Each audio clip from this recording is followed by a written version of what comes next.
I am Gretchen Dinerman, parent of Margot Dinerman, who was a client at both cerebral palsy and Stepping Stones. My name is Holly Foat-Kavalik, and I'm the Education Services Director of the Step Up Alternative Education Program at Stepping Stones. My name is Jen Buelsing. I'm a speech and language pathologist working with the Step Up program at Stepping Stones. Good remembrance of cerebral palsy was the day we went to a meeting or something, and there was a woman there that was about 40 years old and had never spoken before. And she had a technology thing, I don't know what it was, but she was able to communicate with people, and that was such an eye-opener for both Robert and me, my husband, that we wanted to get more involved with the technology. And that was the beginning. So for our students who have difficulty communicating or who are non-speaking, technology is a huge asset, and that's been an evolution across a number of years. But now we're in a place where iPads and personal technology is a part of everyone's world, right?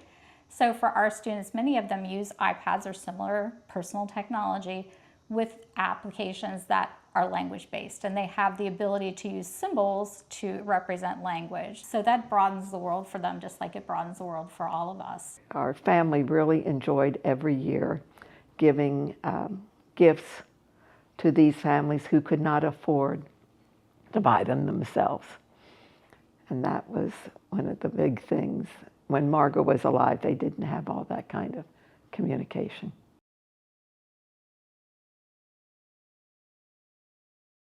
I was aware that Gretchen and Robert Dinerman have contributed to Stepping Stones for a very long time and were very valued in the Stepping Stones community as wonderful parts of the organization.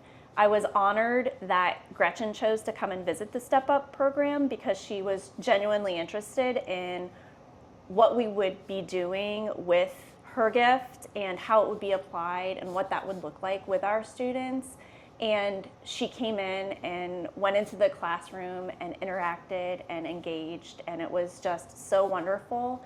And we just couldn't be more grateful that her gift is making this happen. Recently, the stipend for the speech therapist to help people with autism. We've moved on. There are so many different, disabilities.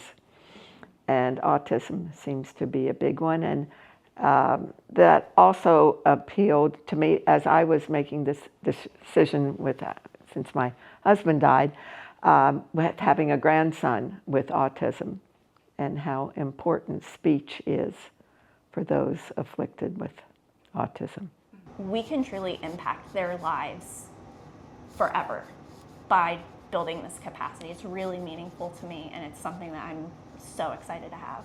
Yeah, I feel really privileged to be a part of it, and just that ability to give people a voice in their daily lives. And along with that, growing those skills, having them feel heard and seen, but also giving them the tools, be it through technology or other resources, just visual supports, the kinds of consistency and systems that we can continue to grow into the future with the possibilities of, you think that just a number of years ago, there weren't iPads, there wasn't technology to be able to access one page of vocabulary and touch a screen and another page pops up. That didn't happen, a number of years ago. AI into the future, but who knows what's available for our students in the future, but just growing those skills where they are now, but with an eye toward what else is out there for them, I think is so important, and I feel really, really privileged to be a part of that. Coming back to communication, these people with disabilities are isolated. It's so important for people to be socialized and be able to be with other people and see what other possibilities there are out there to help them with their socialization, which Stepping Stones offers so many programs there that clients can take advantage of.